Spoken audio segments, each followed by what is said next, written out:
do 60 frames. I like it. I wish I had a monster right now, dude. A monster would be good. Anyways, guys, so this is my G, Marko. Hello, hello. Marko was my first mentee that I ever coached or was my mentor to. And I was lucky to have someone that was, Marko was just the ideal person that I was kind of looking for in general, because you had to, there was a lot of things that I learned, but probably the biggest thing was that physical change is just a manifest symptom of internal change. And you have to change yourself to actually see differences in the physical world. I did that by like everything that I learned in the gym, I guess like neuroscience, psychology, philosophy, and all of that shit. And eventually I changed who I was. And then I realized that I wanted to do that for other people and help them realize that changing what you look like is a lot more than changing just the physical. You're changing something much, you're doing a lot more than that. And you're actually working on like the internal state of who you are, and then you'll just see that like the actions follow, like after you change your identity. So yeah, before our mentorship, what was life like for you, just like physically, mentally, emotionally? Yeah, so when did we start?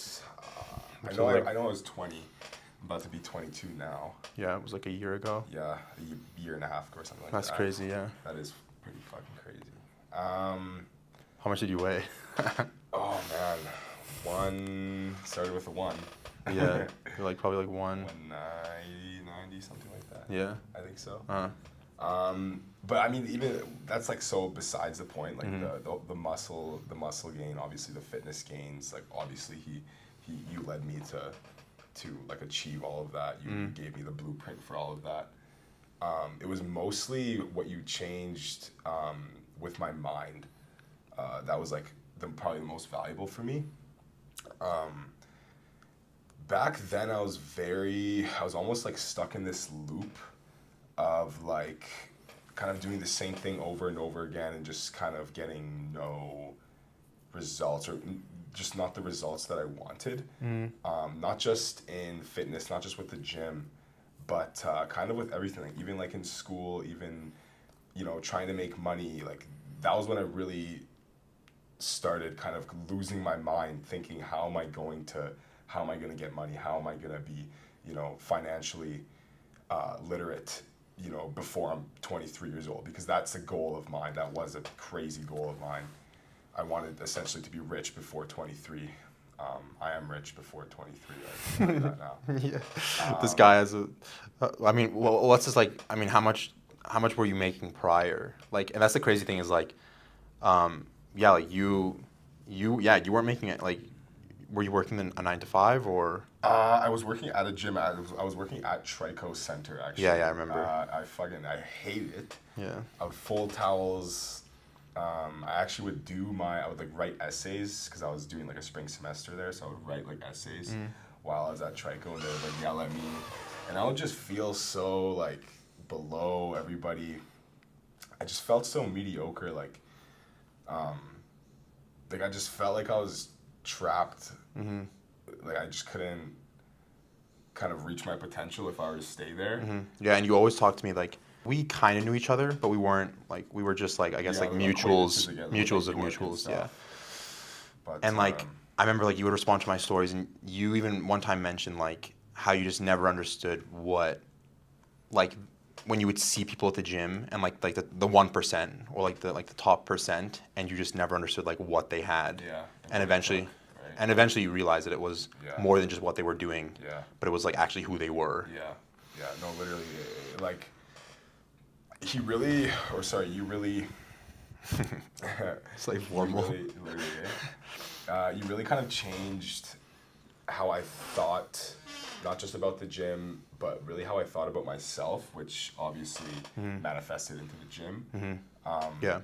I always thought I was, the kid that like worked hard and just kind of never really reaped the results because my genetics sucked, or because I don't know, I didn't digest food well, or, just these BS excuses that I kind of made up for myself, because I just wasn't like, I guess, consistent diet-wise, or I wasn't consistent X, Y, Z wise.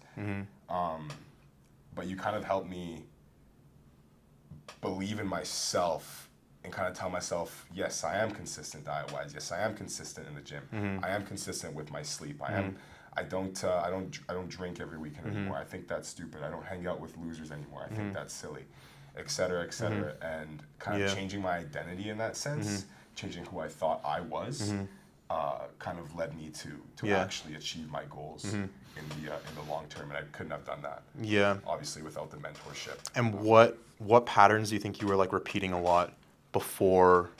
It was weird. Like whenever I felt tired, I would go lay down. And like with me kind of saying that out loud, it's like, yeah, that's totally normal. Like, of course, you're tired, go lay down, right? That's a totally normal human nature thing to do. Yeah. But I would go lay down if I had shit to do. You know what I mean? Oh, I'm tired, I'm gonna go lay down. Even though I got shit, even though I have this to hand in, even though I have to go to the gym in a couple hours, and et cetera. You know what I mean? Whatever. Now it's like, okay, I'm tired, but I've got to do this, I've got to do that. So I'm going to do this and I'm going to do that before I go lay down. And by the time I finish this and that, I'm not even tired anymore. Yeah. That's what I realized. And you kind of like, I want to say that kind of made me the man that I needed to be. You really helped me like achieve things that I didn't think I couldn't achieve. Like I just start doing things and I don't care how I feel about them. I'm kind of less emotional in that sense. I'm still a very emotional person, like whatever, but I just don't let them kind of run my actions throughout the day. And just viewing like emotions differently, I guess. Like yeah. allowing them to have space, but Yeah. just seeing them for actually like what they are. Exactly. Just because I'm angry doesn't mean I have to go punch a hole in the wall. You know, just because I'm sad doesn't mean I have to cry for 5 hours. It's like, yeah, let the emotion pass.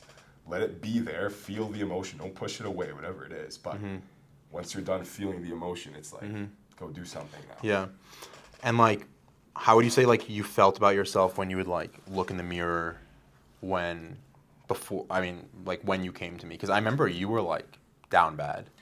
It was like you were pretty fucked up. It was horrific, but like I don't know. It was almost like a wave of depression. Like I would like the only time I kind of liked how I looked was when I had like a crazy pump in the gym or whatever, and I had like the wife beater. You know what I mean? That sort of thing. Like I didn't want to take my shirt off. I didn't want to take pictures. I didn't want to go out unless like I liked how I looked, and that was super rare. That was like a rare occurrence. Yeah, you know? and I mean, like your identity was still broken that way. Exactly. Like even I felt like I was that guy that just couldn't get what he wanted due to genetics or whatever. But yeah, that's changed exponentially now. Obviously, there's probably not a single second in the day that I'm not confident enough to, like, you know what I mean? Lift up your shirt, like, okay, whatever, you know what I mean? Yeah. I'll put up a picture, guys, for what Marko looks like right now. It's fucked. But yeah, it's not even so much the physique that kind of changed my life so much. Yeah. Like, yeah, obviously you helped me build my physique. I couldn't have done it without you, but with the physique is what really kind of brought value to me, because once you get that physique, that's when you start getting enough confidence, and confidence is gold. Yeah. Especially in this generation where a lot of people don't have it, a lot of men don't have it.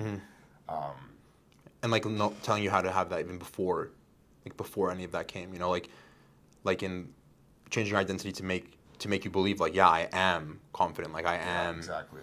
And then seeing the change afterwards. Exactly. Yeah. Exactly. You kind of just made me believe that I am that confident, jacked person. And that's kind of what I am now.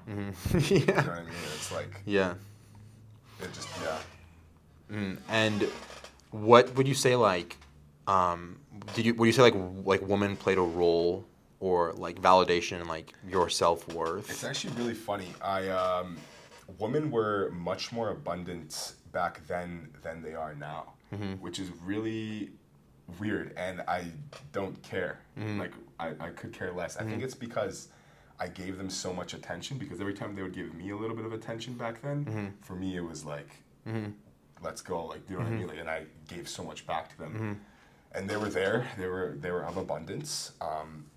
But now I feel they try to be of abundance, but I don't give them the chance to be. Do you know what I mean? Yeah. Before, I remember, like, you were like, you were seeking it, but Yeah, exactly. I wanted to be. and now you're like, Ex- I mean, at the rave, like, bro, Well, yeah. you're like a fucking black hole. This was guy, thinking- guys, like, you guys don't understand. Like, literally, just like women were rushing towards this man, but this guy would just like reject all of them, which was just a crazy switch. It was literally like a complete. It was like diametrically opposed to like what you were, because like, Yeah. I mean, you were the guy chasing, and now like you're the guy who's just like, nah. Well, exactly. I want to Because dance. I think you just literally Yeah, you just want yeah. to feel the music. I just Yeah. want to hang out with my friends.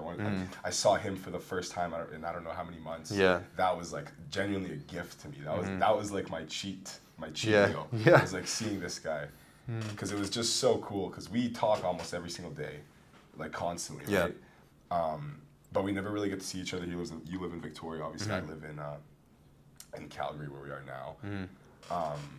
And so every time I do see you, it's like such a treat, because it's just like, hey, like you're the guy that fucking literally changed my life. And not only are you that, but you're just like a really valuable friend as well. Like, it's just cool. And what had you already poured your energy into trying before? Like, in terms of like, did you try like therapy, journaling? Did you try like medication? Did you try going to doctors? Because I remember like you were pretty upset, just like with, I guess, like how your life was. Yeah, And like, I what was had I was definitely the kind of person to kind of say like, or even almost boast about it, on how I had like depression and anxiety and whatever else. And so I did actually go to a doctor. I did get prescribed SSRIs. And what I noticed with the SSRI, this was like 3 or so years ago. What I noticed was, before I started them, I already kind of told myself that I had this depression, and with me taking the SSRIs to cure the depression, it almost made it worse, simply because that identity of me having depression became stronger. Right. Right. So I was like, Yeah. yeah, I definitely have it now, because I just got prescribed these drugs to literally treat it, right? And what I noticed was, when I came off of these drugs, it got better. Not because like they were literally physically making it worse, but just because my mindset changed. I kind of just told myself, fuck this, I don't have depression, I don't want this anymore, I don't want this identity anymore, I don't want to be associated with somebody who has depression anymore. And it just almost went away. Do you know what I mean? Like, yeah, I still get sad here and there sometimes, whatever. I still get anxious all the time, actually, but I do not have anxiety. I get anxious, I do not have anxiety. If you tell yourself you have anxiety, Yeah. you will have it. If Yeah. you tell yourself you're out of shape, you will be. Yeah. You know what I mean, et cetera, et cetera. It's like, Yeah, I think that was an important part. Yeah, of like everything that we were doing was focusing on that identity layer of like the inner world. Where, if you guys don't know, like the inner world is composed, or at least I think it's composed of 4 things: or identity being the foundation, and then beliefs, and then emotions, and then actions just being like that final piece. And yeah, like I remember like I saw that your identity layer, like the foundation of your inner world, was like, it was pretty fucked. broken. Yeah, and I feel like you didn't even see it. Yeah. And that, yeah, like that was the first thing that I tried to tackle with you, was like, it wasn't even the actions, like like again, and we both know this now, something I guess like that you know now as well, is that the diet, the training that's just like a consequence of changing who you are. You know, and like, yeah, I think it was super important for when we were working together to actually just work on the long-term vision, which is like, we need to change who Marko is, rather than just change like, okay, like you need to follow this fucking program. Because again, like that's why so many people regress. Like that's one thing I really love that you did. Because when you think of like, okay, I'm gonna hire a fitness coach, I'm gonna do this mentorship or whatever. What I hear a lot is that it's like, okay, like here's this workout plan, here's this diet plan. Make sure you sleep 8 hours a night. See you later. You know what I mean? But that's so just not what you did. What you knew that I needed was to change what I thought about myself. And that's exactly what we started doing. You kind of just made me believe in myself. You kind of killed like the old version of me in a sense. The old version being this kind of lazy excuse making, unmotivated person, and you kind of made me rise almost into this motivated, not lazy person that doesn't make excuses for themselves anymore. Yeah. Which was super valuable for sure. And I guess like when you decided to actually join like the mentorship, what sort of like hesitations did you have that were like kind of like, I guess, whispering in your mind? Yeah. They definitely weren't with you. They were more with me. So like the hesitations that I had was like, okay, I knew you were gonna be there. I knew you were gonna help me because you showed me you were trustworthy. You showed me you had valuable information, whatever. But for me, it was like, okay, am I gonna spend all this money and then I'm gonna be a lazy piece of shit? And I kind of thought about that. You let me obviously think about it for like a week. We used to take however long you need. And I thought about that for whatever, a few days, a week. And I kind of realized it's like, okay, what are you doing? You're asking yourself if you're gonna be able to follow something after paying a lot of money for it or whatever. And it's like, why are you even having this argument with yourself? Why are you even making these excuses for yourself? If you want something, if you're willing to pay even just $1 for it, you should be putting your 101% into it every single day. Not because you want to make you happy or whatever, but because you want to make yourself happy. You want the results. And it's not a question of, when it's not a question of, okay, can I afford this, can I not? It should be a question of, do I want this or do I not? Do I want to be confident? Do I want to be motivated? Do I want to be the best version of myself? Or do I want to be a piece of shit? And that's literally the only question you have to ask yourself. And then it's like, okay, now I can decide. And I think there's people out there that literally decide, okay, I want to be a piece of shit just because it is easier. But I kind of came to the realization that you do have to choose your hard. Because being who I was before we did the mentorship was hard. And I want to say, like, kind of maintaining what I have right now and everything is hard, but I genuinely can't. Because you've changed my identity to the point where I love it. I love every day. I love exercise. I love the diet. I love the food. Like, I can't even fathom having a donut right now. I don't want that. Like, I'm literally so excited once this interview is over to go have chicken breast later. Like, seriously, dude. You know what I mean? And I wouldn't think like that if it wasn't for you. Like, I couldn't have done that myself. I needed somebody to kind of instill that belief that this is what you want. Do you know what I mean? And you were there because I kind of looked at you and I was like, holy shit, this guy looks amazing. What do you do? And you were like, yeah, I have 8 eggs for breakfast. And I remember I thought to myself, 8 eggs? Like, this guy's out of his mind, like 8 eggs. I'll take 16 eggs down. No problem. Do you know what I mean? Because I not because I love eggs so much, but because I love the results that eggs give me, contrary to the results that, I don't know, ramen and donuts would give me or whatever, you know? And did you feel like before coming to the mentorship, like you were like steering your life, or like you were kind of like reacting to it? Sorry, say it again. Would you say that like before the mentorship you were steering your own life, or would you say that you were like reacting to it? Oh, okay, that's a good question. Or were you like, another way of putting it is like, were you building your identity, or were you like a puppet to your own patterns? I used to always tell myself I didn't know who I was. You know what I mean? I didn't know who I was because my thoughts would kind of control me in a way. And like now when thoughts come, I kind of just let them pass. In a sense, same thing with like emotions, but I would just kind of let my thoughts and my emotions control me back then. If I felt sad, like I would really, really feel sad and I wouldn't be able to do anything else but feel that emotion. Like, that's a good question. Yeah, it definitely wasn't me that was kind of controlling my life. Like that wasn't me. It was how I felt that was controlling my life. I don't really care how I feel now. Like I said before, like just because I feel tired doesn't mean I'm gonna go lay down if I have things to do. I don't care. If I'm tired, if I'm hungry, like whatever. If like even right now, like I'm a little bit hungry, I'm not gonna go downstairs and eat something because I don't want that. I'm not gonna go and order DoorDash. Yeah. I don't want that for myself. I want chicken. I want turkey. You know what I mean? I want these things that are gonna reap positive results. Yeah. Yeah. Be like conducive towards your growth. Exactly, conducive towards my goals. And that's me, I feel like, steering my life, right? Back then, it would be like, man, I'm hungry. I'm going to DoorDash to A&W or whatever. And that was kind of just letting my thoughts and my feelings kind of control me instead of who I really was within, right? Which was somebody that wanted to be better. But clearly, back then, I didn't want to be better because my actions didn't revolve around that. Yeah. My thoughts didn't revolve around that.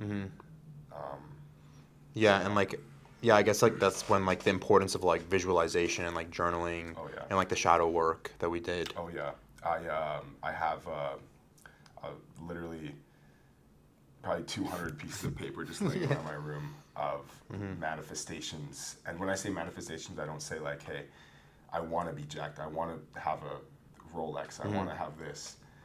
It was like, I have a Rolex. Exactly. And it wasn't I have a Rolex, it was I have a Submariner 41 millimeter Starbucks. Do you know what I mean? And it was like, I have clear skin, I am tan, and I would literally go on the internet and I would search up scales of tan for white person. Yeah. I'm so serious, dude. And I would like pick one. And I would be like, I'm number 7, or whatever. And it was like, I have this much money in my bank account. I have this. I have that. I have these things. I don't want these things. I already have them. And that kind of led me to become the person that I needed to be in order to acquire those things. I think that's really where it starts, and that's what you taught me, is that you shouldn't want things. You should act like somebody that already has those things, and that's how you acquire it. That really is. Yeah. And like, it's crazy. It was such a crazy mind switch. Like, it's honestly absurd. Yeah, exactly. And like, this goes into like these two paradigms that I talk about. But like, there's like have, do, be, which is like people believe, most of society believes that like we have to have the thing in order to do the thing in order to become the person. Like if I want to be an entrepreneur, I have to have the money, and then I can do entrepreneurial things, and then I can be an entrepreneur. But it's the reverse: is be, do, have. You have to become the person first, right? Like, and I taught you that you have to literally like embody that person as if you were the person, and you need to do the things. So it's be, do. You need to do the things that that person would do. Act as if you're that person. You know, almost like it's like that initial lie that you tell yourself. It feels weird putting on that suit, and then after doing that for long enough, right? Like you raise your inner world enough. You raise that identity level through like the affirmation journaling, cathartic release journaling, the visualization stuff that we did, and then by raising your inner world, like your outer world just follows, right? And like that was very clear with you. Is like your inner world, and I think that what was happening with you was you were trying these things, but again, you were just focusing on the action part of the pyramid, which is like, again, like people tend to just focus on what they do, but not who they are, and that's why like their inner world still stays very low, and they suddenly see this switch in their outer world because they're doing the actions. But again, they don't actually believe that they're that person who deserves those things. And that's when you get things like imposter syndrome. And that's what happened with me. And like, I guess like a good example of this is, and I like to talk about it a lot, but two people will try to lose weight. One person will be like, I'm losing weight because I'm healthy. And the other person will say, I'm going to lose weight because I'm fat. They both lose weight. They both do the same diet. And then 1 year later, what happens is like the person who says, I'm losing weight because I'm fat almost always regresses. Right? And the reason why is because, again, like their identity, their inner world was constructed on the idea that they are a fat person fundamentally, and all of these identity beliefs that they had about themselves branched out from I am fat. And yeah, I think that was like very important for me to, I guess, like make you understand is that like fuck the actions. Like the actions are just irrelevant. They're just, and again, like obviously they're super necessary for the change, but they're just a byproduct of what's going on underneath, right? By changing your identity, by changing your beliefs, by changing your emotions, then your actions just follow. And that's why, again, like you see these disciplined people, and it's not, again, like even for people like us who like people, like they're listening to you like saying like, I'm so excited to eat chicken breast, and like I guarantee you people are like, there's no way. I swear to God. Yeah, exactly. And and And I remember I used to think like that. Like there's no way motherfuckers actually like get excited to eat like something like chicken breast and don't get excited to eat McDonald's. But it's because your identity has changed so much on that like foundational layer where like I am a healthy person. I eat healthy things. You know, like I remember when I told you to journal those things. I look this way. I have abs. You know, and like by changing your fundamental identity and your inner world, your actions just naturally change. Your beliefs are. And remember, like when I was just telling you like about like how like toxic like the shit was, and I guess like all of fast food, right? Like the trans fats and just everything that you should be avoiding there by giving you that knowledge and by instilling that knowledge, and as you, I guess, like a huge part of my mentorships as you learn. Everybody knows McDonald's isn't good for you. Yeah. And I feel like it's just kind of a disconnect in their brain where they just don't care because they kind of have that identity of like, yeah, I'm a piece of shit. Yeah. You know what I mean? Yeah. You just have to, you know, kind of acquire a certain taste for foods that are healthy and make you feel good. Yeah. Which I promise isn't hard. Yeah. You just have to change who you are. Your identity. Yeah. Who you are. Yeah, exactly. Yeah. I do think though with like the McDonald's, like people know it's bad, but I feel like they just lack the actual like the scientific information. Yeah, like now I know it's like your olive oil, your avocados. Yeah, I mean, yeah, olive oil and avocados would be like the unsaturated. Exactly. That's like the main ones that I even like both of us go by. It's funny because like, and this goes into the, I guess like how similar our systems are now, and like me teaching you the fundamentals of dieting and the fundamentals of training, where again, like you said, it wasn't just about me giving you a set diet. It was me seeing what you ate and then me adjusting accordingly. Like, okay, like you should change these things. You should be hitting this amount of macros, these amount of calories. But it was never about me just throwing like, I guess like a brand new diet at you. Yeah, no, you not know, at all, not it was at nothing all. like that. It was me just adjusting according to what you ate and but again, explaining why was the big thing for me. Is like telling you why I was doing the things I was doing. Like, Marko, like you have to eat these. This is why you want to get like 80 grams of fat per day. You know, because you still want your dick to work. Exactly. You know, and like you need your hormone function to be normal. And like this is why you want this many carbs, this many, and then once it was cool because at the beginning you were asking a lot of questions about the diet and like how to like go about it and stuff. But then once I had like through lots of discussions that we were having like on the weekly calls and all that stuff, you could see that like you were learning so much that you were starting to like make the changes yourself and just like look for approval from me. You know, and like often like I wouldn't have anything to say. You know, you'd just be like, literally 99% of the time. yeah, like you would be like, yeah, okay, like because again you gain that knowledge, and that's what I wanted to do. And the goal with my mentorship, and I think it worked with you, was by the time that you're done with the mentorship, I want you to be completely independent of me. You know, like I want myself to be obsolete. Like in the sense that like you don't need me. I don't want you to come back to me. I never wanted you to come back to me after the mentorship.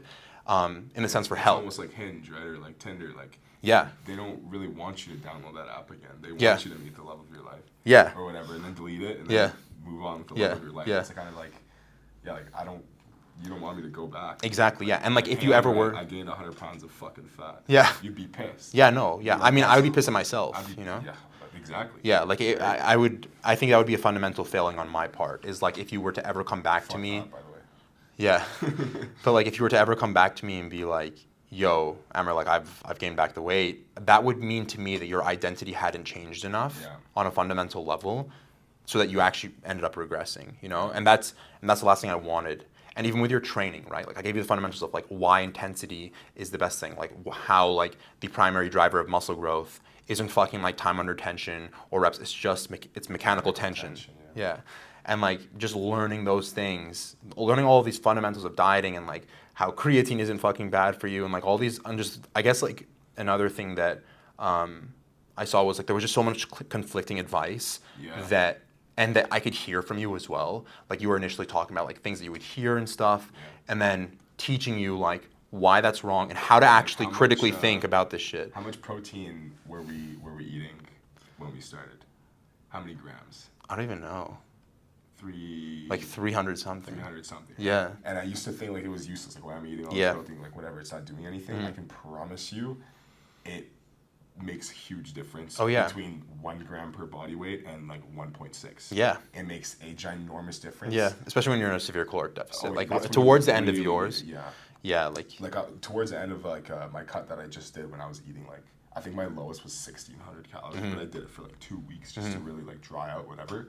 But like at least I got in that protein to make sure that there was no muscle loss. Because that's your only goal during those last 2 weeks, right? Yeah, It's exactly. just not lose muscle. Yeah.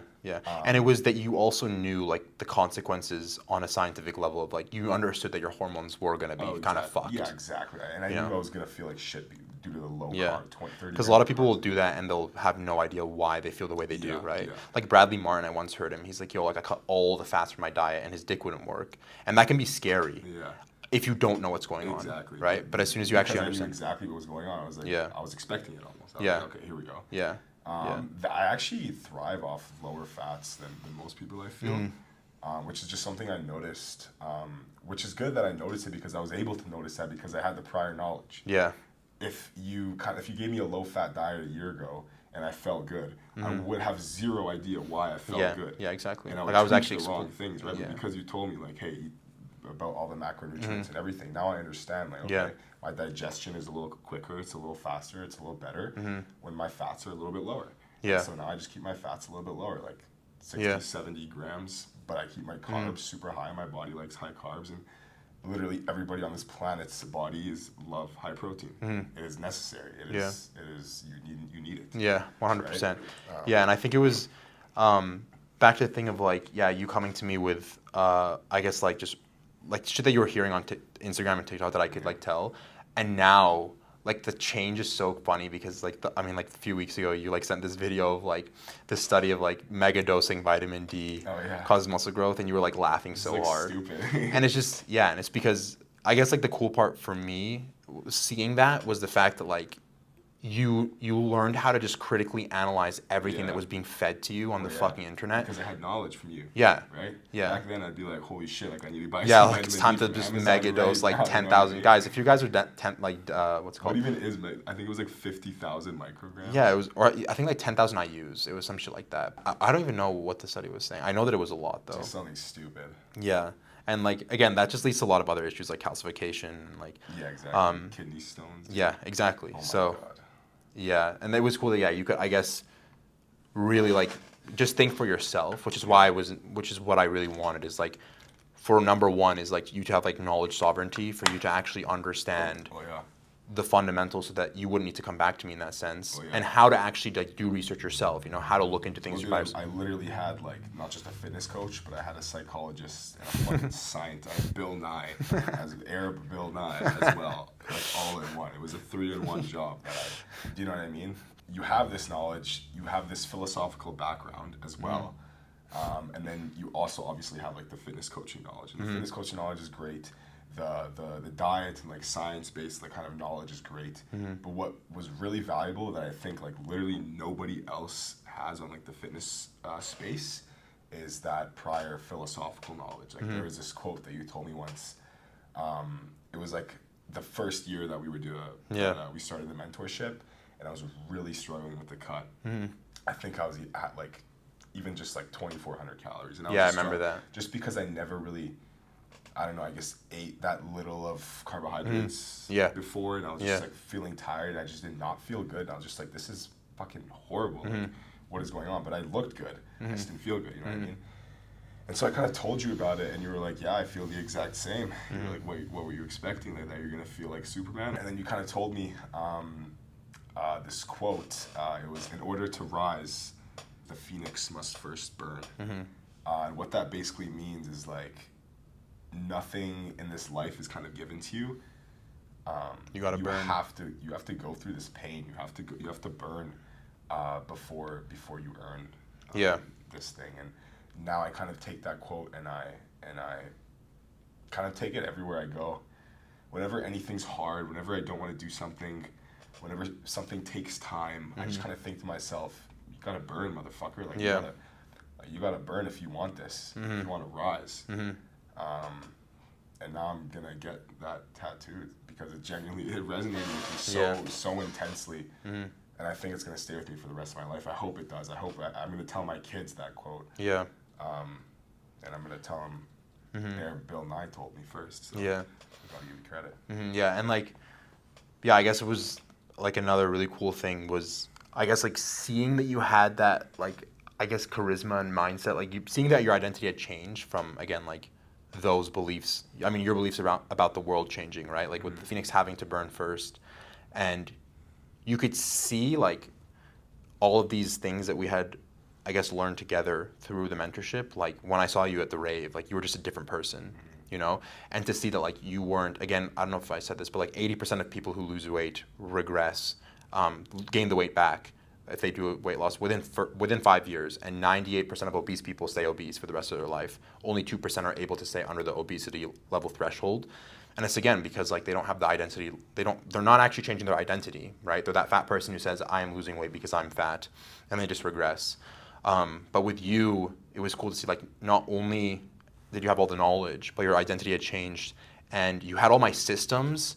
And when it came to like dieting and training and recovery, that like I just wasn't worried for you, and it was fucking crazy to see like how much you had grown after the mentorship. Yeah. You know, it wasn't only during the mentorship where you like morphed, but it was like you just continued to fucking like. You just gave me the tools, you gave me the blueprint, and like. Yeah, exactly. That's all I needed. Yeah, to make the coach obsolete, that was like my biggest thing. Is just I just really wanted you to just be able to just like fucking go do. And I mean, it showed like not even just like what you do with your life now. You know, like you fucking run your own business.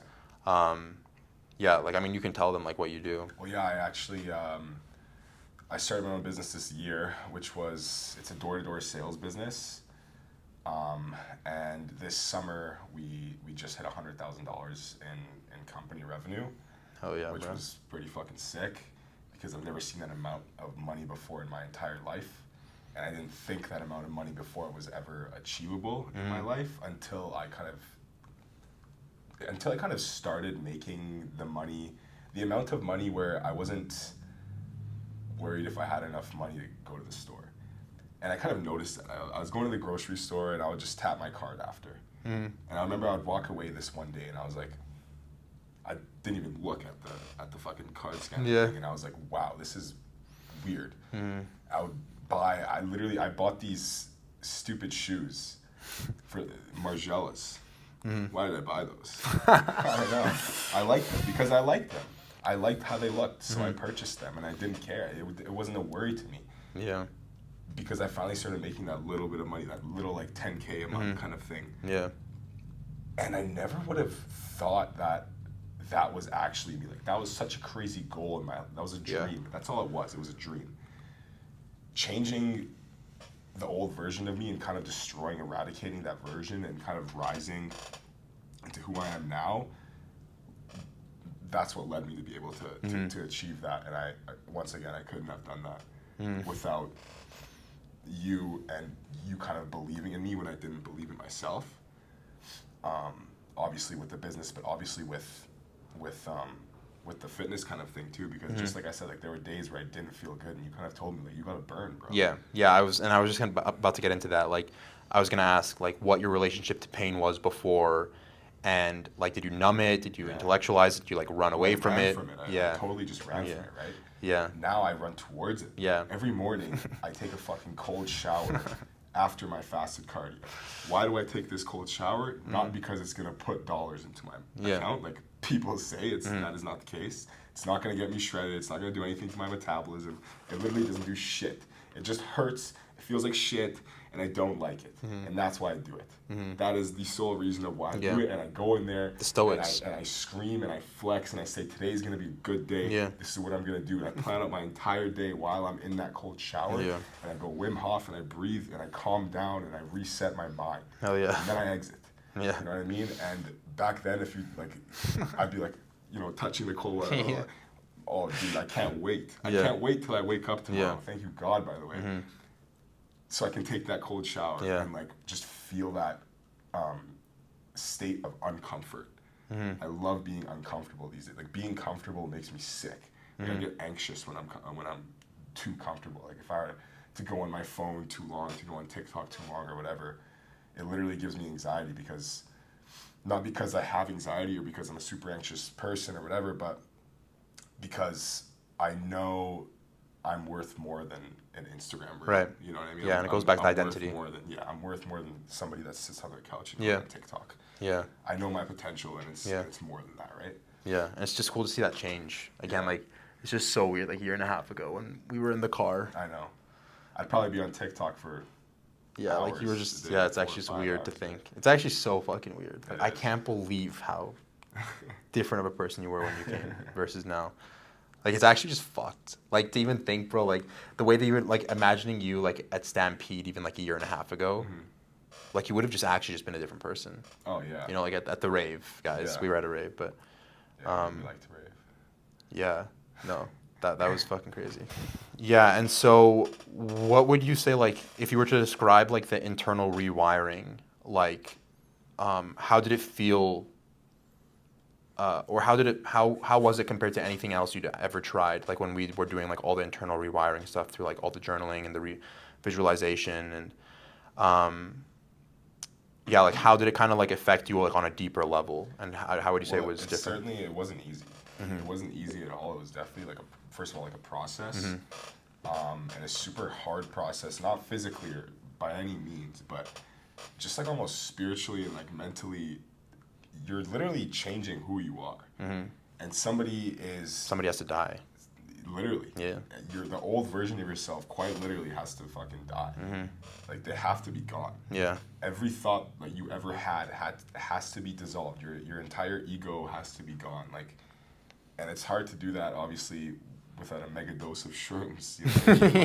It's very hard to do that by just kind of writing in a journal and getting someone to tell you that. So you have to do these things yourself. Like, you didn't spoon feed me, right? Yeah. You didn't coddle me. You didn't hold my hand. You kind of did it. I can't even lie. I felt like you kind of did some days and sometimes, which was honestly nice when I needed it.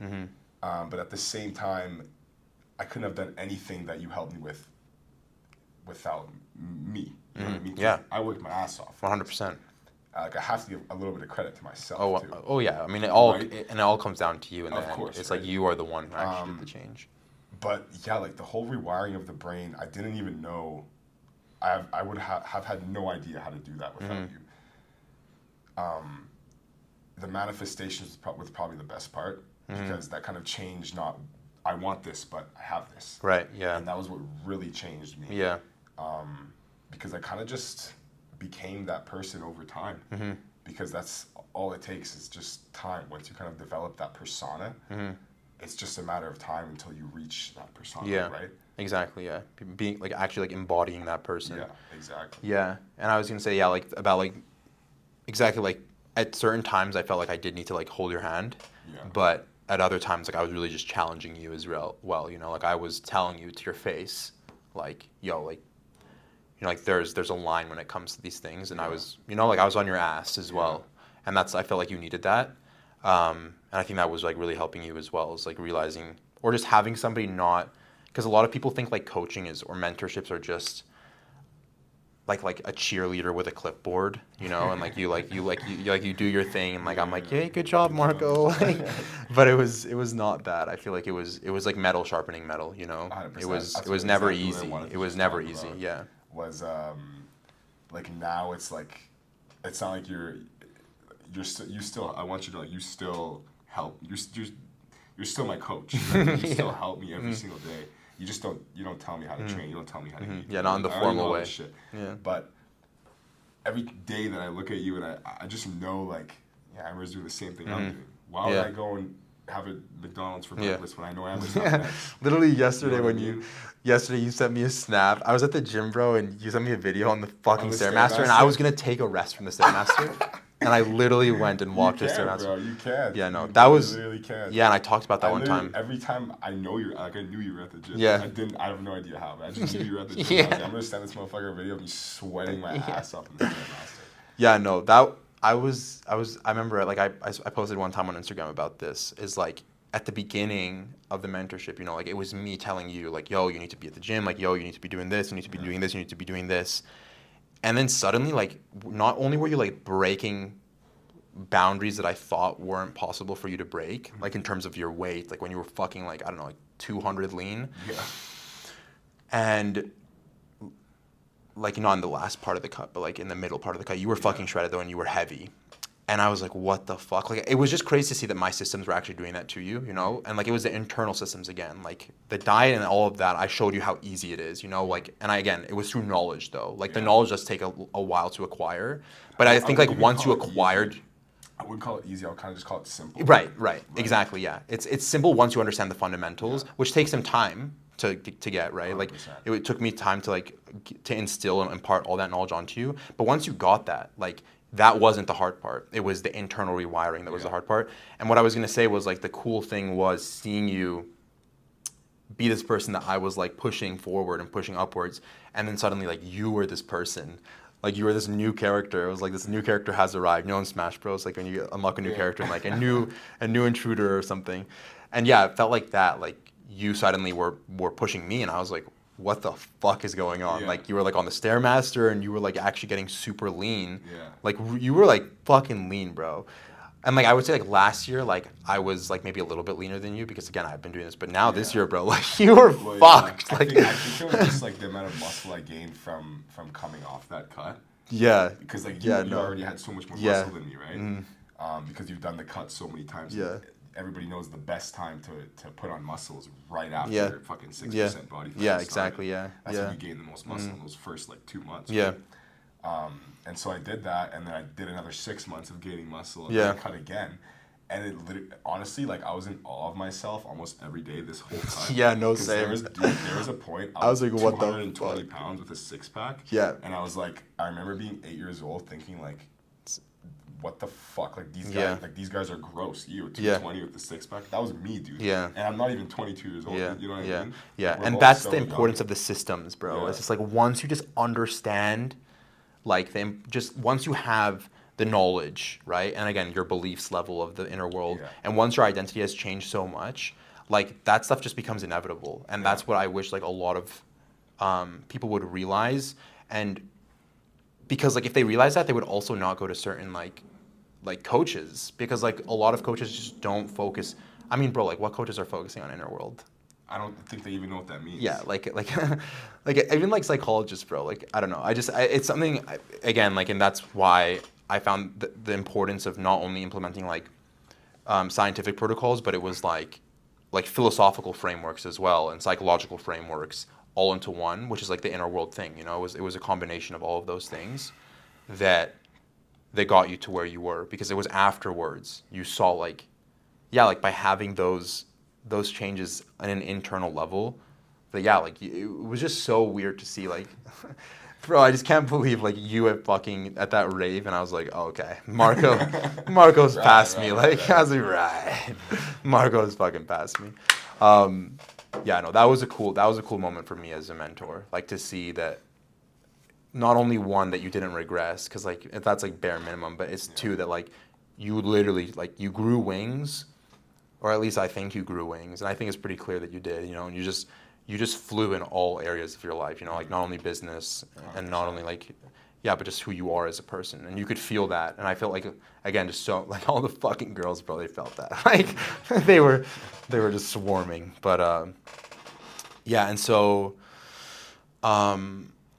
how would you say, like, this continues to ripple over into how you view your future and, like, your relationships, your career, your confidence in general? Yeah, I mean, the last thing you said, just confidence. I'm just so, like, confident that it's going to be positive. Like, there's just genuinely not a doubt in my mind that if I continue doing what I'm doing, and I continue with this work ethic and this mindset and this identity that I have, that you've instilled in me, that there's literally 0%. There's a negative chance that I won't be successful. Yeah. Do you know what I mean? Like, tremendously your inner world in frequencies. every single aspect. Because I know exactly what I have to do to get there. I just have to do it now. Yeah. Like, I just have to do it. I just have to keep going, and it's just a matter of time, like we said, until my identity meets my what's actually going on in my life. And yeah, it's crazy because I had no idea who I was 2 years ago, 3 years ago, whatever. I know exactly who I am now. I know exactly what I'm capable of. There's nothing anybody can tell me to kind of bring me down or to kind of keep me from doing something. It's honestly funny. Like, there's literally nothing a single soul on this planet could say where I would be like, like, he's right. Like I can't do that. Yeah, your identity level has become really it's strong. fucking hilarious. It's like I'm so almost delusional to the point like you just can't tell me no. You just can't. And I feel like you needed somebody to believe in you when you didn't believe in yourself at the beginning. 100%. That's exactly what you did. Like I just like I didn't think I could do this. I didn't think I could even be here where I am now. And it's crazy because I have all of these goals that I want to achieve, and they didn't even exist. Well, they existed, and it's just like I've achieved so much already. Right. I haven't smelled the roses. You know what I mean? Yeah. And I had to take some time and just kind of smell the fucking roses a little bit, and just be like, wow, like there's things that I've literally like been on the floor crying, praying to God that I would have in the next 2 years, 2 years ago, that I have now. I genuinely have these things now, and I didn't even realize because the bar just keeps accelerating higher and higher and higher. Your inner world continues to literally rise. To it's rise, fucked, yeah. It's unreal. Yeah, and I'm just curious to know how good I can get. You know, like video games where you kind of just max out all the stats. Yeah, and you just see anything else that you can max out. I just want to see how like jacked and handsome and rich and healthy I could possibly be, and how good at communicating I can possibly be, and how many beautiful friends and beautiful people I can possibly meet and keep. You know what I mean? How happy I can make my mother and father and sister and family. You know what I mean? Yeah. And it keeps getting higher. Yeah, and I think like what was important too was to realize, or what at least I saw is like you didn't even see issues in yourself that I was able to see in you, and then to bring those out of you, and then by surfacing those traumas that you had and those issues that you had, then we could actually begin like the work of inner work. It was almost embarrassing having them resurface because like I just kept. There's a reason they weren't surfaced. Right? Yeah. They were kept below for a good reason, because I was embarrassed about them. I was embarrassed about these things. Like everybody has trauma. Yeah. You have trauma. I have trauma. Absolutely. Yeah. Your mom has trauma. Your mom's sister has trauma. My mom's brother's friend's dog has trauma. Right.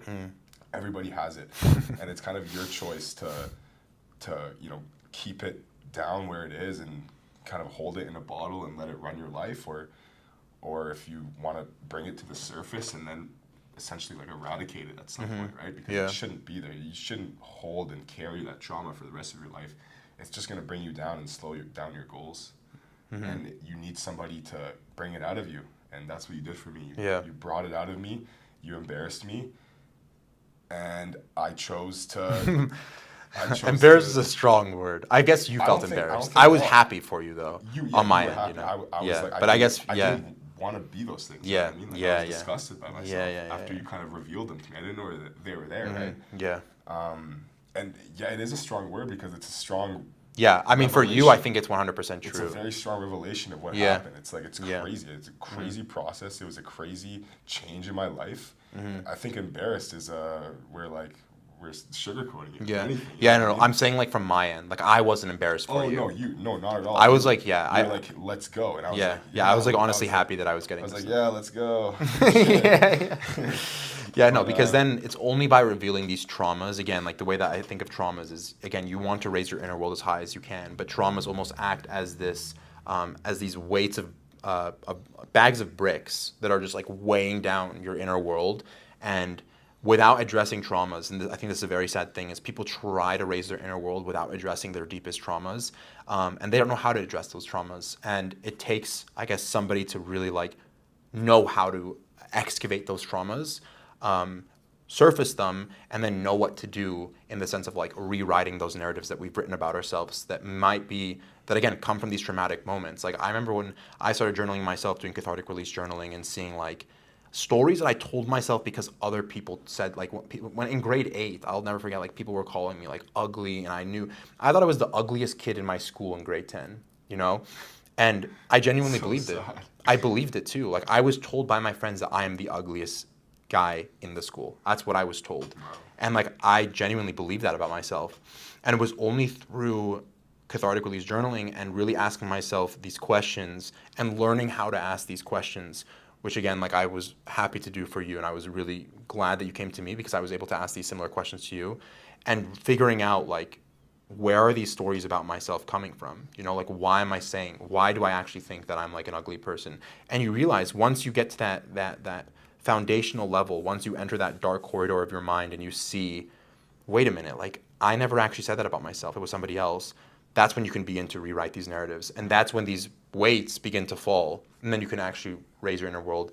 And the issue with people, and what I saw with you is like, as long as those traumas aren't going addressed, as long as the beliefs that you had about yourself weren't being addressed, and you thinking that you were just like this loser fucking skinny dude who like didn't think, you know, like you had these weights that I saw that you didn't see you were carrying. You were trying to summit the mountain with a fucking like 30 kilo backpack, you know, and it was like Mount Everest. Can I ask you actually a question? Kind of based off like your friends kind of called you ugly, you thought you were the ugliest person in school. Do you think, because you obviously also made a transformation as well, I think a lot of people get things confused with the only way to change, kind of with the whole gym kind of theme on TikTok or whatever, you have to hate yourself. What are your thoughts on that in terms of like when in reality you have to really just love yourself? Absolutely. So what's your take on that? Yeah, that's a really good question. I think, like hatred is the reason why people seem to find that it works is that it's a very potent fuel,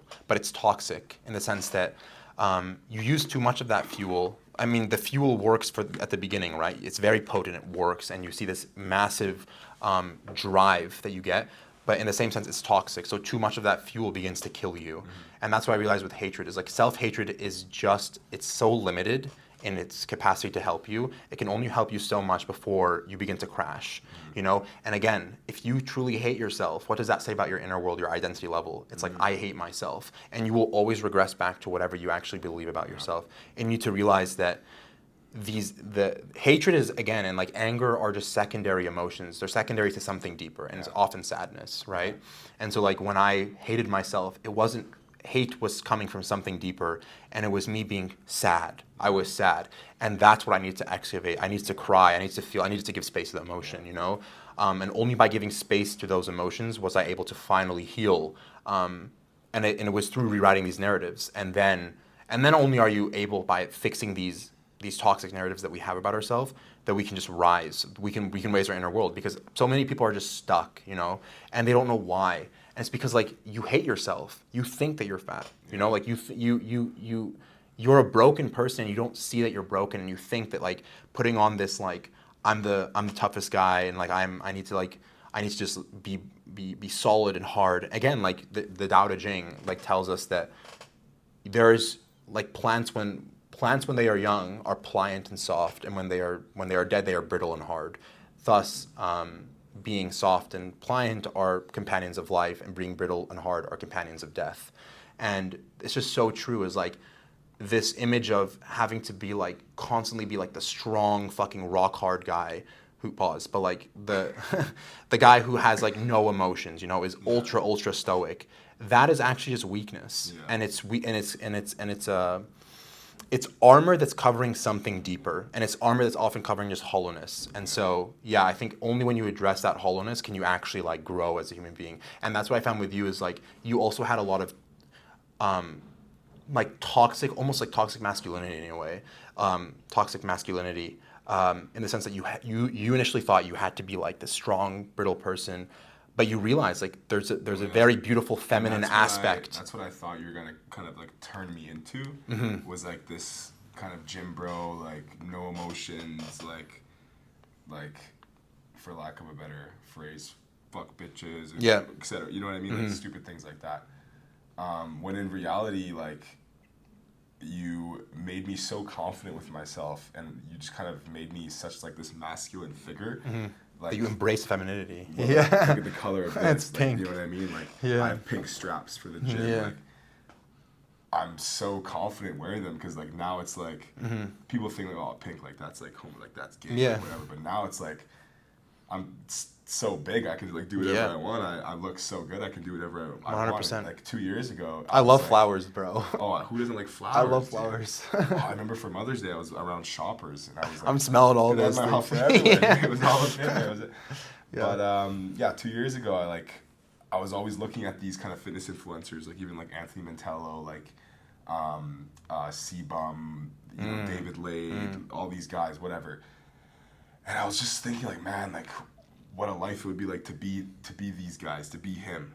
I just want to like be him. You know what I mean? And now it's like, I wouldn't trade my life or who I am for the richest, most handsome, the objectively richest, most handsome, smartest, whatever person, man in the entire universe of universes. I would not trade my life. Fuck that guy. Yeah. Okay. Yeah. You know what I mean? Because I just love myself so much. I love who I am. I love what I have. It's awesome, man. I love what I'm going to have. Yeah. You know. And that you already have in the inner world. You know. Have, exactly. Yeah. Yeah. Yeah, and I do think, like being able to see that like softness is a very, very healthy thing and embrace the femininity. And again, like so many people are gonna watch this and be like pussies, like embracing femininity and like but again, like even Tao Te Ching, there's yin and yang, and like yin is the feminine and it's the creative and it's the generative and it's the soft and it's the caring. And it's the, again, like even my tattoo, like I have water, and like the Tao Te Ching, once again, I just love Eastern philosophy, guys, as you can tell, but teaches us to be like water, to be yielding, to be like that young plant. And by giving space to your emotions, by feeling your emotions and not having to... Wait, Tao Te Ching, I wrote an essay on that, actually. Yeah, it's the main text of Taoism. Yeah. Which is like one of the big three philosophies in Eastern. It's Buddhism, Taoism, and like Hinduism. And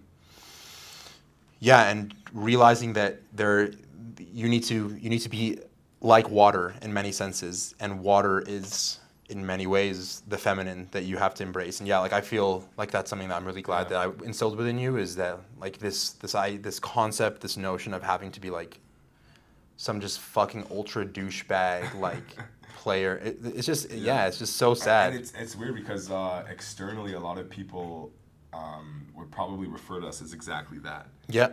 Without meeting us. You know what I mean? without listening to this. Well, exactly. Right? Flower smellers. And I don't know why. Because they kind of see the external their external point of view is like, like these two douchebags, whatever, with muscles and this and that or whatever. But what they don't see is like, first of all like the hard work we have to put in to achieve these things, the way we have to have our mindset shift, our consistency, our persistence, and the love that we had to kind of gain for ourselves to have it. And I think if they kind of realize that, not only would they shift kind of their viewpoint on us, but I think it would shift their viewpoint on themselves. Because when you see like, I don't know, people like us, and you give them that kind of douchebag persona, it almost shades like a negative kind of aura towards 100% having things like muscles or whatever. And it's unfortunate, And it really is unfortunate. And I wish that changed, but it's just so infected, though. You know, like the whole industry is just infected now with like, again, these people who are just like, you need to hate yourself and you need to fucking... I hate that. I fucking hate... And it's like, what's with this depression in the gym? Like, what are you guys doing, dude? Like, like the gym is an amazing place to improve, to rise. Not to hate yourself. I mean? It's like, oh, I just got off like a 16-hour unpaid shift. Now I'm fucking gonna hit biceps because I hate my life. It's like, dude. It's like, how about 100% agree. You maybe take a rest day that day and, brainstorm a way to get out of this. Maybe write. Maybe journal, bro. Maybe fucking journal. Dude. Yeah. It's like, oh my God. But I pulled up this essay on the Tao Te Ching? Yeah. No way. Presents philosophical insights that captivate the reader with its simplicity and depth. One intriguing aspect is its emphasis on the Tao, an elusive concept representing the natural way of the universe. So basically, like, requires deep contemplation. Fire, damn. It's actually a good When the essay. fuck did you read that? Write it. I think last semester, I think. Bro, can you send me that? Yeah, I can. Bro, I love Eastern Phil. I've read the Tao Te Ching several times. Great. I actually I made an analogy to chapter 2, section 5. It kind of gives it like puts on a scale difficult and easy, and it's like how do you differentiate difficult and easy within certain things in your life. And I think it goes back to like, okay, you can choose your hard, right? So a lot of people don't go to the gym because it's hard, and it is hard. You're sweating, it's like painful, not like painful, but like, you know what I mean by painful. And these things are hard, but what's easy is taking off your shirt at the beach or lifting up your kids when they want to play. because you have the strength to do so, or taking your wife out for dinner and she loves how you look and whatever. These things are easy now. Now you're reaping the benefits. But what's difficult about not having those things is now not being able to lift up your kid when he wants to play. Not having your wife look at you the way that you want her to look at you know what I mean, etc. Right? Yeah. And it's 100%. It's crazy how that works. Yeah, this also goes back, and I talk about this a lot. It's like there's a price to things and there's a cost to things, and like we often see the price tag of something, right? Like going into like we often see like okay, like this mentorship is X amount of money, right? Yeah. And people are like, wow, opportunity cost as well has to. There you go. So like. Yeah, and so the price is X, but what we often don't see is, it's fine. I think I still have like a 10%. And what we often don't see is the cost of not doing the thing, right? Yeah. Like people, and it's just, again, it's so sad because people think inaction is a neutral, and one of the biggest things that I've learned, and ironically Chris Williamson spoke about this as well, but people don't realize the negative valence to not taking action. People think it's a neutrally valence thing, right? When you don't take action, it's just like it's not bad, it's not good, it's neutral. But it's not true. No. When you don't take action, there's a cost, and it's the cost of being able to lift up your kid.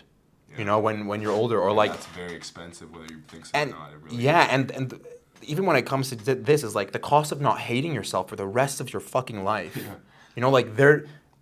There's no price tag for that. Like genuinely, there isn't a price tag to even talk about or it's like it's ineffable, literally. Like I can't even imagine. Right? Like to even hate yourself for the rest of your life. And the fact that people are like, nah, you know what? Like I think I'm not gonna do whatever it is, and forget mentorships. Just like whatever it is that you're contemplating on starting, right? Really understand that you need to look at the cost of not doing that thing, and do you want to continue to live like the life that you are currently living right now? And the answer is you will if you continue to make decisions in the same way that you do. And the only way that your life will change is if you start making different decisions and start ignoring the price 100%. And seeing the cost. Even with the price, like you said, ignore the mentorship for now kind of thing. Mm-hmm. It's like, I think the median household income in Canada is actually around like $60,000 right now. Mm-hmm. It could be more actually. And when it comes to the cost of your mentorship, I'd probably, that's a priceless cost. What you offered me was priceless. Mm-hmm. Do you know what I mean? Like for what you did for me, assuming that that's going to happen to you as well, if you put in the work, obviously, then what are you doing? Yeah. Like genuinely, like seriously, because like it can't be a question of whether you can afford this thing or not. Mm-hmm. It just has to be a question of whether you genuinely want this for yourself or not. And the thing is, you couldn't afford it in the past too, but now look at you. It's like by taking action, you can now afford whatever you want. And so like people are like, like I don't have. And again, it goes for anything, just not even mentorships. But it's like I don't have the money right now. It's like, why don't you have the money? Is it a symptom, or is it the problem, or is it the symptom of a deeper problem? And often you said that. Sorry, there's like this guy. It's like he they're both at a bar or whatever, right? And this guy's like, hey, like what's your problem? And he's like, I'm an alcoholic and I'm a drug addict. And he's like, no, that's the symptom to your problem. What's your problem? Yeah, and he's I'm depressed. Like, oh, okay, well, there you go. Because now, well, my wife left me. It's like, exactly. That's another symptom to your problem. It's like, because I have low self-confidence. There you go. Okay, that's your fucking problem. Yeah. How are you going to fix this problem? Right? It's not going to be by drinking alcohol or doing drugs. It's going to be by changing your identity. Yeah. And sometimes you need help with that. And sometimes it's worth it to pay whatever amount of money to do that. Like, I would pay literally $1 million if I had to go back in time and then do this over again. Like, you know what I mean? If I only had $1 million and $20, I would give you $1 million because I genuinely think it's worth it. Yeah. And I genuinely know I would make it back within a matter of whatever, a year, whatever. Mm-hmm. And it doesn't even matter. Because Fuck again, money. like, money is so useless. Like whatever. Money is numbers on a screen, guys. Like it doesn't exist. It's not real. Yeah. It's fairy dust. Mm-hmm. Literally, yeah. And just by changing your identity, like again, those things just come. I just wish people would realize that. It's like, just realize that your symptom of not having whatever it is, in this case, money, right? And whatever it is you want to do is, again, it's just like the problem is the way that you've lived your life, is the decisions that you've been making. And are you going to change the problem by making new decisions, or are you just going to keep the same problem? Because the situation is never going to be perfect. You're never going to have the money. You're never going to be like you're never going to have the time. And people just like stick in this horrifying period of stagnancy where nothing moves, and they just die. Like that's it. Like, and their life flies by, and they just like they're on their deathbed and they're like, man, why didn't I just make one uncomfortable, scary decision? Yeah, no. I think it's very scary. Okay, so these are questions I'm excited to hear from you. If the old you walked into the room right now, what would you say to him? What would you thank him for enduring? What would you warn him about? And what would you help him finally see? So 4 questions. What would you say to him in the sense of thank him for enduring, warn him about? Let's go one by one. Okay, what would you thank him for enduring? What would I thank him for enduring? And I guess like within. I think what you want me to say is like, thank you for being on the Stairmaster. Thank you for sticking to the diet. But it's like, that's so surface level, I feel. Mm-hmm. Yeah, no. Thank you for enduring the kind of mental pain and anguish it took to change. Mm-hmm. Because change sucks. Like, in human nature, we aren't really meant to change. There's not a single being on this planet that likes change. You give a cat a new litter box, it fucking hates it, it starts shitting on the floor. Right? Yeah. Because what is this? I don't like this.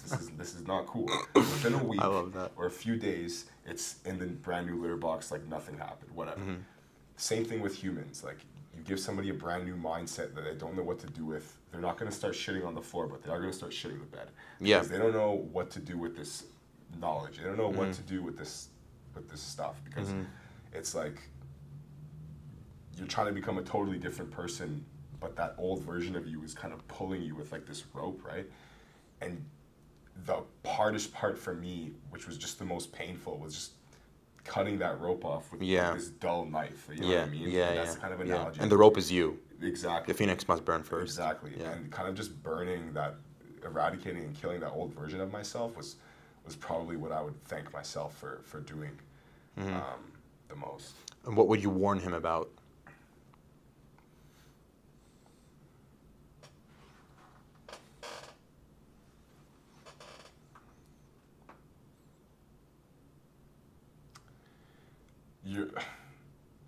I'm gonna. That's a good question. If I was having a conversation with him, like, and he's right here, like, I would kind of say, you know, you're gonna get what you want, and I think you know that. But it's not gonna be. Do you think he knew that though? I think that there is a part of me that did. Mm-hmm. I think there really was a part of me that did. Because who I am now was always there. I feel. Right. They were always he just there. needed to like, be I didn't come out of uncovered. Nowhere, you know what I mean? I just had to kind of unsheath him, right? Right. And so a part of me did know that, but what I would say is that it's not going to be exactly how you think. Right. And it's not going to be exactly what you think either. Like, I always said, like, hey, I'm going to be rich. I would always tell my dad, like, I'm going to be rich, and this and that, whatever. And I always thought it was going to be, like, through, like, day trading or, like, crypto or, like, whatever. But it was genuinely through hard work. Like the business that I started, like, it was absolutely fucked, like, in May. Like, dude, I would wake up at, like, 5 a.m., clean probably 10 to 12 houses a day. Wow. Eating, like, 1,200 calories, whatever a day. I'd be absolutely exhausted every single day. Like, it would genuinely be a chore to shower. It would be a chore to pull I remember this. I didn't want to, my left sock was like short. Like, I was wearing like the Nike long socks, and it was like short, and I wanted to pull it up so it would match like the length of my right sock. Yeah. It was genuinely hard for me to like pull. I didn't have enough energy to pull my fucking sock up, dude. Do you know what I mean? And I would do this every single day and then go to the gym for 3 hours. Yeah. And it's like, I didn't know it was gonna be that hard. Yeah. I didn't know it was gonna be like that. And I thought I could just kind of lounge and like, oh yeah, I run my own business, whatever, shit's easy. No, it's like, it's not like that at all. but yeah, I didn't. I would just kind of say like, don't expect it. Like however hard you think it's gonna be, multiply it by 10. That's what I would say. Yeah, yeah. And what would you help him finally see?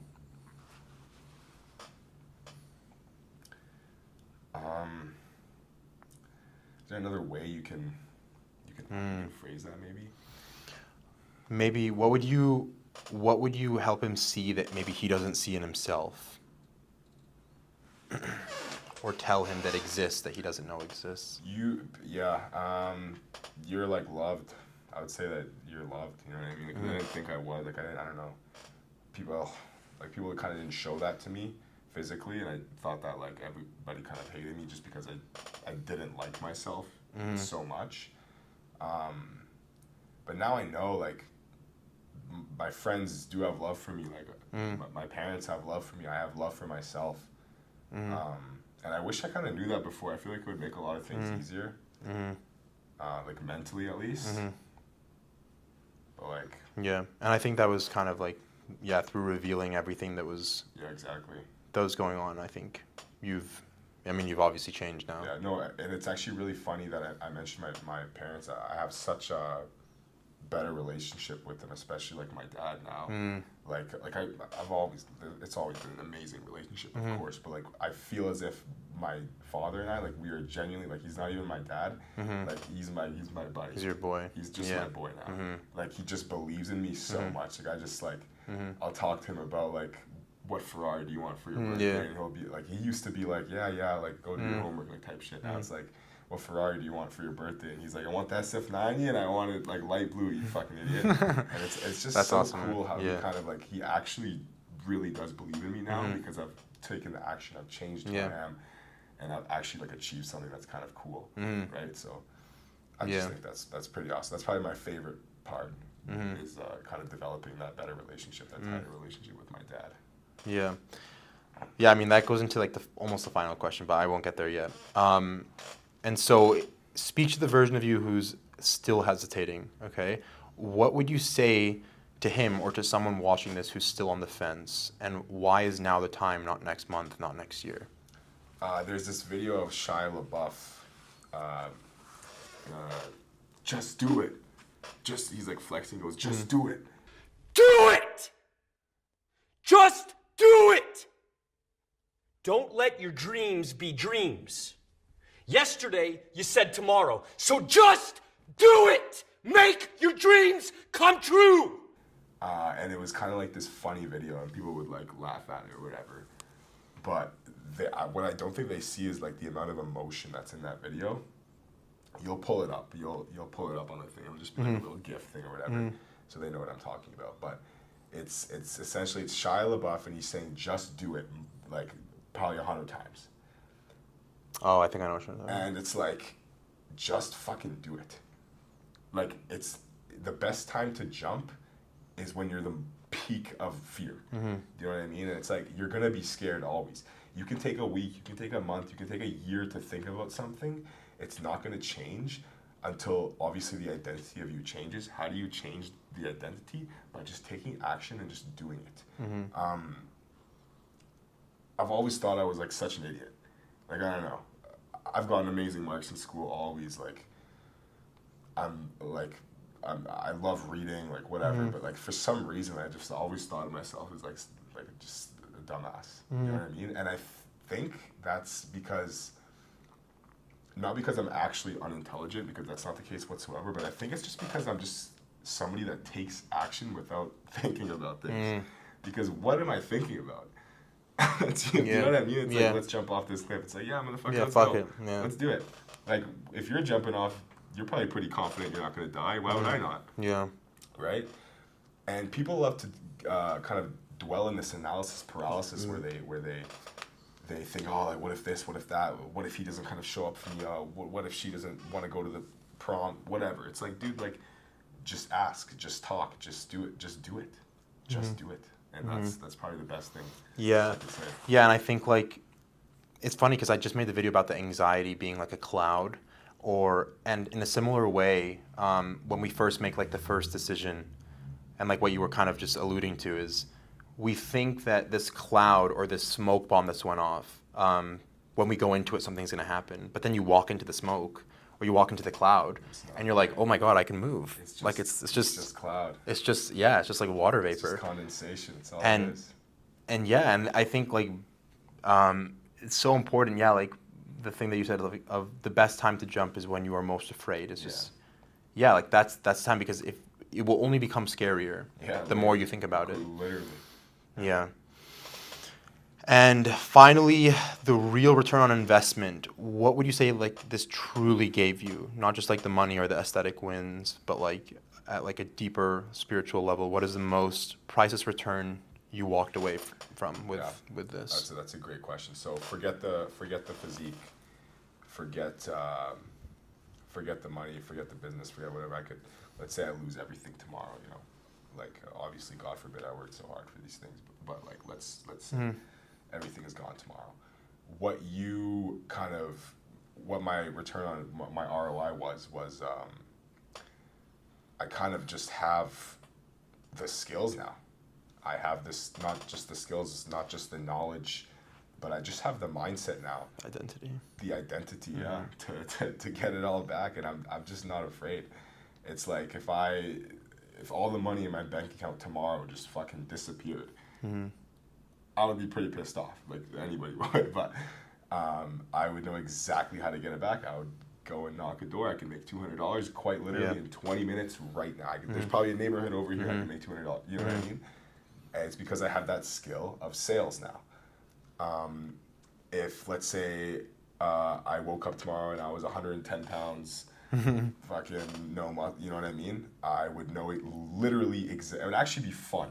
I would actually have a good time eating all that food. And like, you know, knowing exactly what I have to eat, when I have to eat it, how I have to train.